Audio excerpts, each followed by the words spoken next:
How's it going, everyone? So this video is gonna be a Stam sorc build for wolfhunter. It is a pretty versatile build in the sense of how you can run it with like whatever weapon you choose. It doesn't really matter. It's a very high weapon damage build. It hits, depending on how you run it, somewhere in the neighborhood of 5,400 to 5,800 weapon damage. And I'm gonna do this video slightly different because this build I'm gonna go over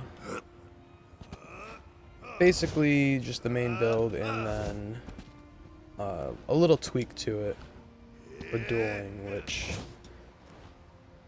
I think makes things more beneficial. Let me just turn this off.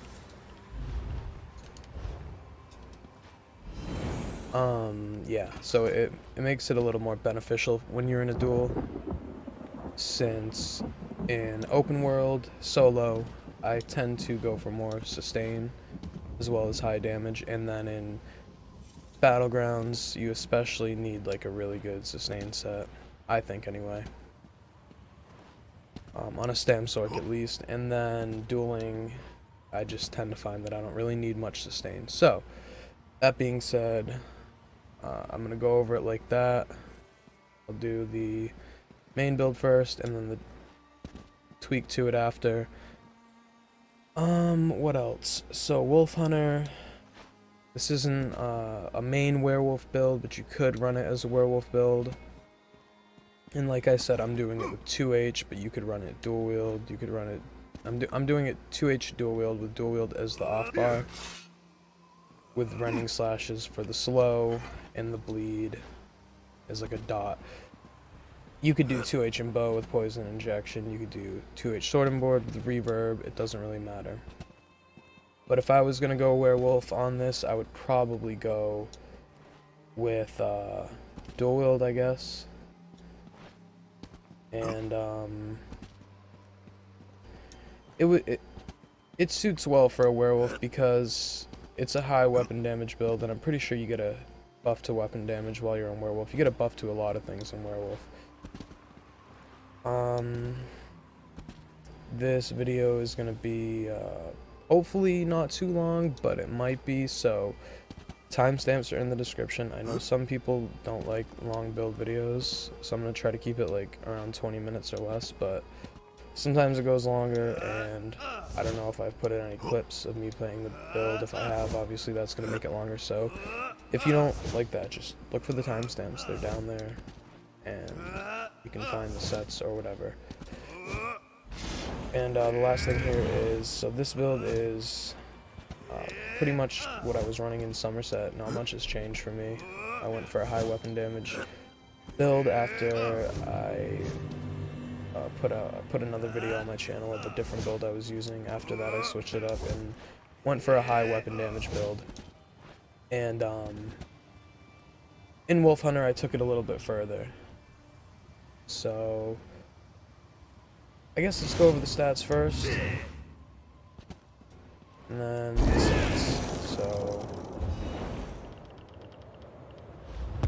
4,100 weapon damage, 1,900 recovery, 37,500 stam, and almost 24,000 max health. Now the health I'd like to drop down to probably 23k. Maybe take a glyph off. I think I have one health glyph. The resistance is 18k, which is a little low, but I'm not that worried about it. I haven't had a problem with the resistance at all. Crit resist, 2,600, that's a little high. But that's because I'm in full impen. Usually I would like to be in 2 infused, and that would give more stam, but I don't have that right now. So with a light attack or a heavy attack, weapon damage goes up to 4,666. I've noticed that every time I light attack, the weapon damage changes for some reason. I don't know what's going on with that, but it changes by like 1 or 2 or 10. It's very strange, and it doesn't happen right away, but at different times it seems to be changing by a small amount. Alright, so yeah, 4,600 weapon damage, and that's without proccing this one of the sets. So that's how it gets like all the way up to where it does.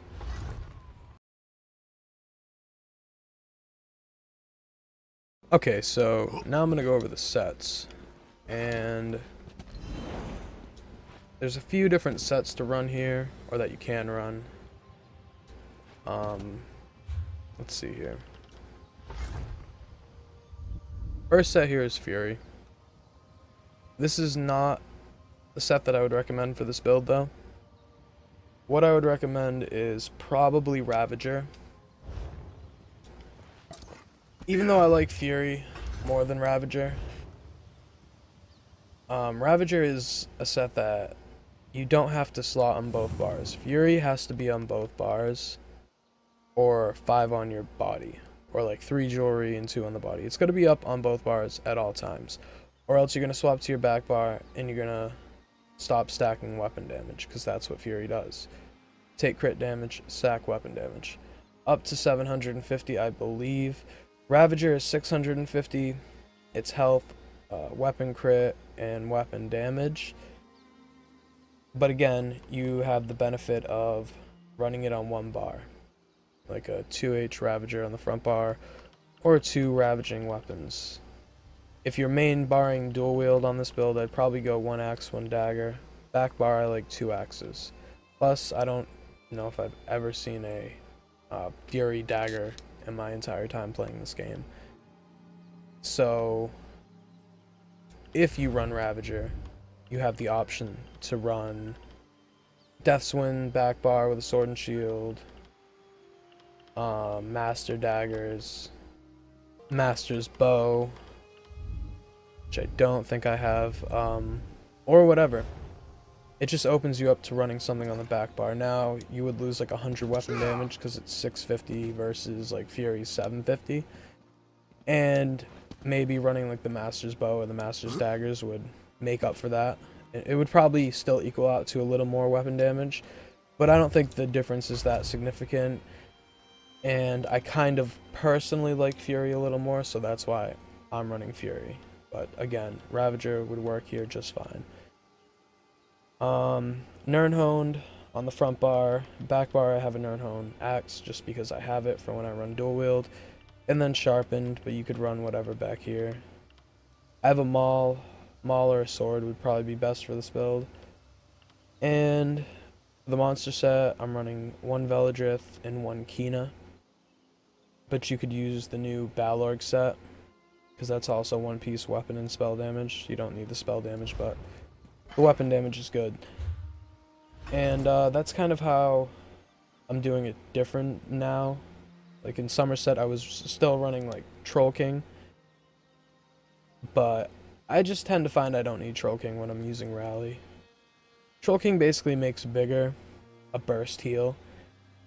And if I'm running dual wield sword and board, then of course I'm going to run Troll King. So if I was running dual wield sword and board on this build, which you could do, then yeah, I'd probably go with Troll King. And reverb compensates damage because you really just destroy people's healing when you have reverb, so you don't need as much damage. So yeah.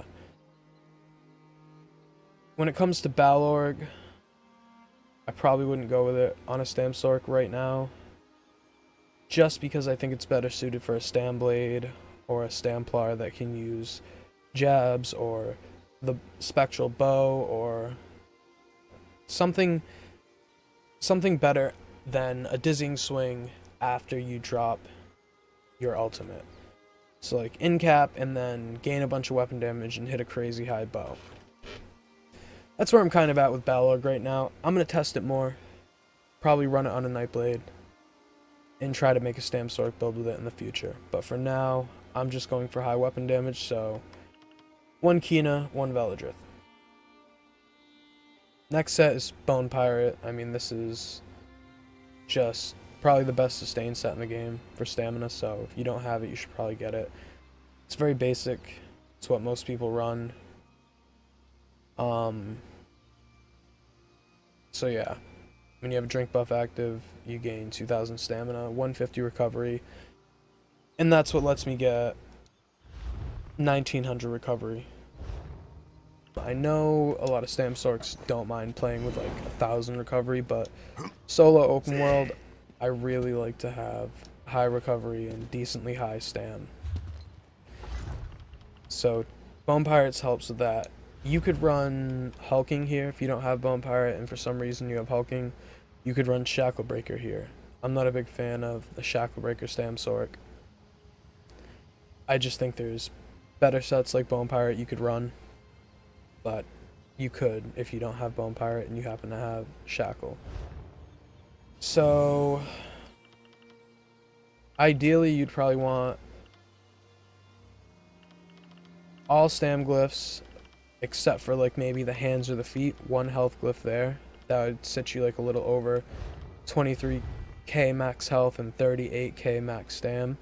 If you have Undaunted, which sadly I don't, still, then it's obviously going to go up a lot. Or a decent amount, maybe like 39k. And then for the traits, this is another way to make your stam go up too. And I'm lacking in this again, but ideally you'd want like 2 infused, 5 impen. That's kind of what I try to stick with, but a lot of the time I just don't have it. So head, chest, or legs, 2 out of 3 with infused, and then the rest impen. Obviously on the infused pieces you want stam glyphs just to try to get as much stam as you can. And for the jewelry I'm running 1 robust, 2 robust, 1 infused. So this is trait changed, obviously. If you can't trait change it, then you can just still run healthy and compensate with what's it called? I forget the name of it. It's like a event. One of the events they had, one of the foods from the event. I think it's a drink. If it's not a drink, you'd have to run like a max stam recovery drink.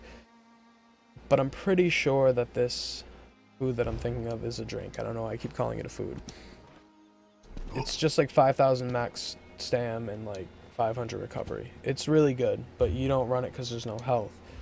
But you'd be getting your health from the 3 healthy jewelry that you have, either Ravager or Fury, and then maybe like 1 or 2 glyphs on the body, and it would all end up equaling out.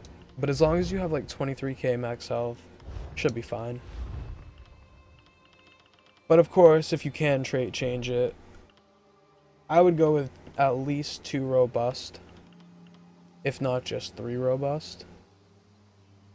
The difference really isn't that much. You get 100 more weapon damage here, but you also get 840 max stam, which equals like almost 100 weapon damage. It's like 80, I guess it's like 84 weapon damage. So if it's not gold, then I would probably just go 3 robust.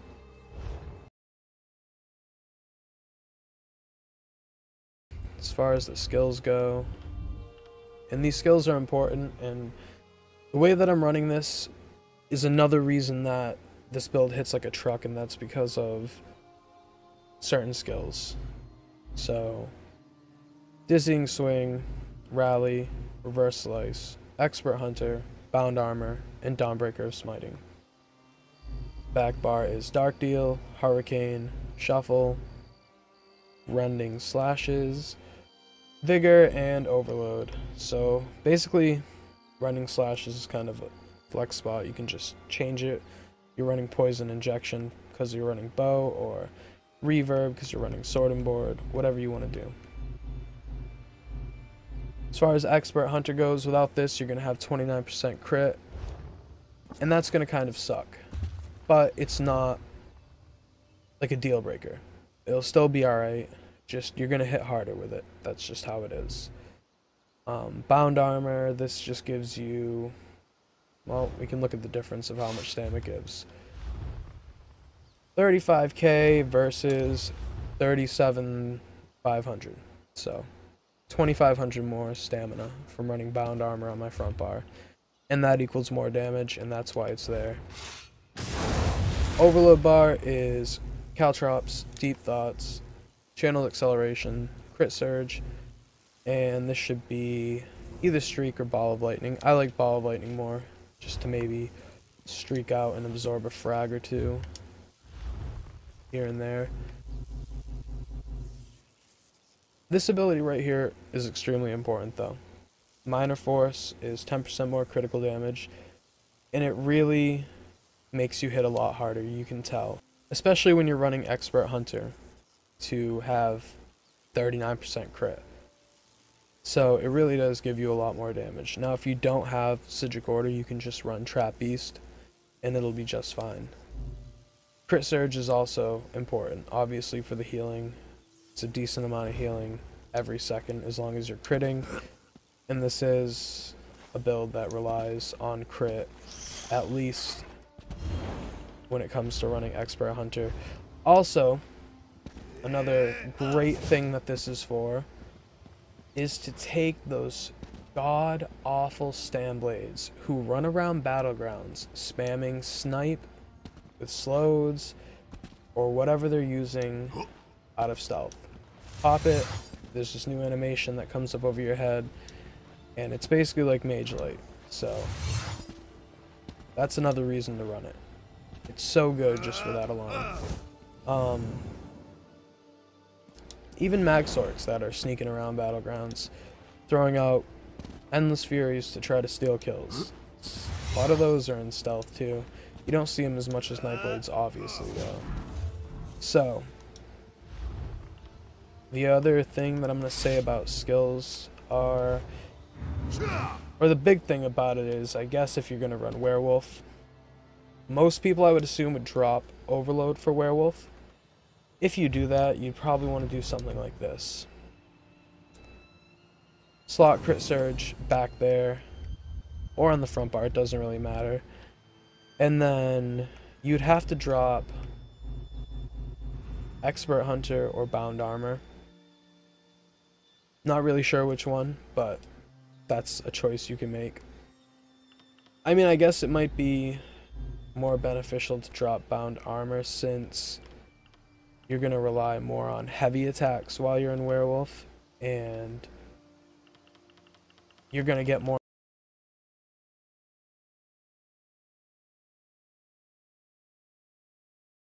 max stam in Werewolf anyway, I believe. So that would be something like this, I would assume. And you would definitely want to run, if you're running Ravager here, you definitely want to run like Ravaging back bar. Wherever you hit Werewolf, whatever bar you put it on, you want your damage set to be on that bar. Because if it's not, like if I was running Master Daggers back here and I put Werewolf back there, then I go into Werewolf and I'm not getting Fury procced anymore. So that would be stupid. It wouldn't help at all. So you'd pop this and then buff up, go into Werewolf, and kill people. So that's just if you want to run Werewolf. This isn't a Werewolf-oriented build, but it could be if you want it to be.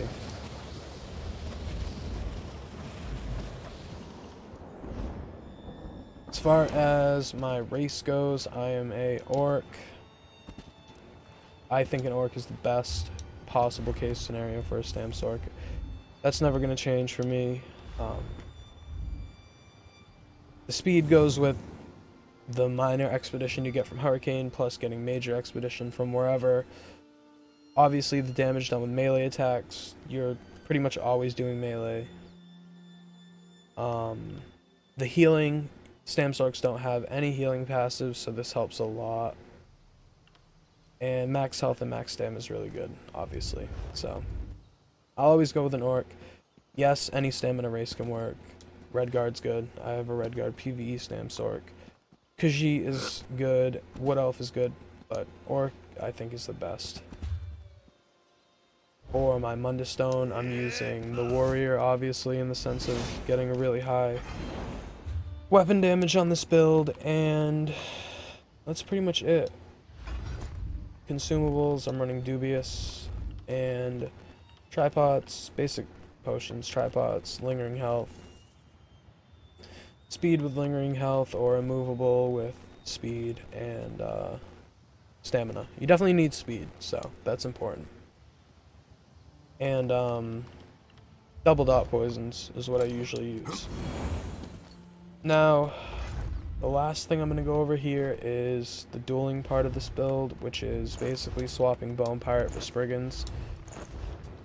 This will drop your stam, it'll drop your recovery, but it will give you more damage. And you just don't need the sustain in duels that you need open world. So this build could actually work open world. The glyphs are all messed up. Ideally, there should be 23k health, 36k max stam. Yeah. And when you have Spriggans, you're obviously going to hit harder. This will give you more weapon damage because it has a 4-piece weapon damage. Also, the penetration, you're going to hit harder. With this, obviously the damage is a little higher because that extra weapon damage buff. So I probably wouldn't recommend running this in Battlegrounds, but you could run it open world if you wanted to, especially if you're playing with another person. So yeah, it's almost 5k weapon damage just without proccing Fury.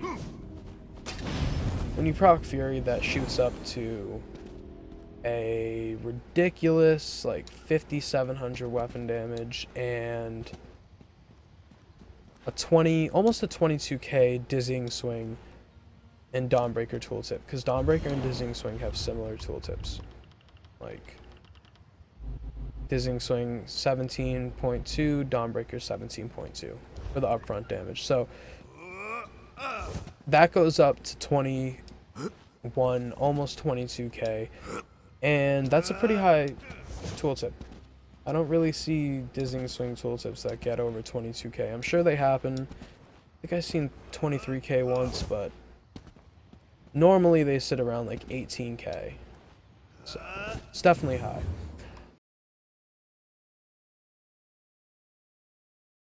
So my CP is still actually set up for a sword and board build.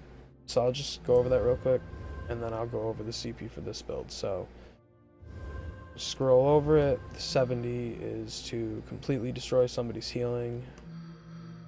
A lot of people don't like it. A lot of people get mad, but can't pick and choose who you're going to fight, and some people just heal way too much.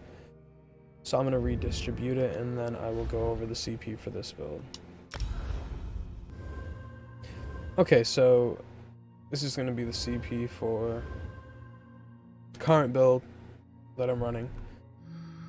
56 Warlord, 4 Siphoner, 6 Sprinter, 3 Bashing Focus.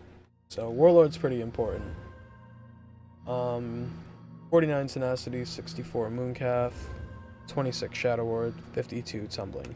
Nothing into Befoul, because I'm not using Sword and Board. If you have low CP, just worry about Mooncalf and Warlord, pretty much. A little bit into Tumbling.